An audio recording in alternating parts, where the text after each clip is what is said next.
இங்கே காலை வணக்கம். எல்லாரும் எப்படி இருக்கீங்க? வாங்க என்ன வீடியோக்குள்ள போகலாம். இன்னைக்கு என்ன சமையல்னு பார்த்துடலாமா? சுட சுட இட்லி, அதுக்கு தேங்காய் சட்னி, அப்புறம் கத்திரிக்காய், முருங்கைக்காய் எல்லாம் போட்ட சாம்பார், அப்புறம் முட்டை வறுவல், கோவக்காய் பொரியல். எனக்கு இதுதான் சமையல். உங்கள் வீட்டில் என்ன சமையல்னு கமெண்ட்டில் சொல்லுங்கள். பிடிச்சிருந்தா லைக் பண்ணுங்கள், ஷேர் பண்ணுங்கள், கமெண்ட் பண்ணுங்கள்.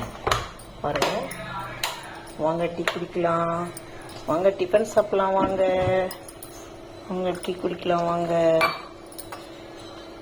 இன்று பிறந்த நாள், திருமண நாள் கொண்டாடும் அனைவரும் இன்றோடி வாழணும் வாழ்கிறாங்க. இதுதான் எங்கள் channel organic gardening grandma and grandpa. பிடிச்சிருந்தால் லைக் பண்ணுங்கள், ஷேர் பண்ணுங்கள், சப்ஸ்கிரைப் பண்ணுங்கள், கமெண்ட் பண்ணுங்கள். வாங்க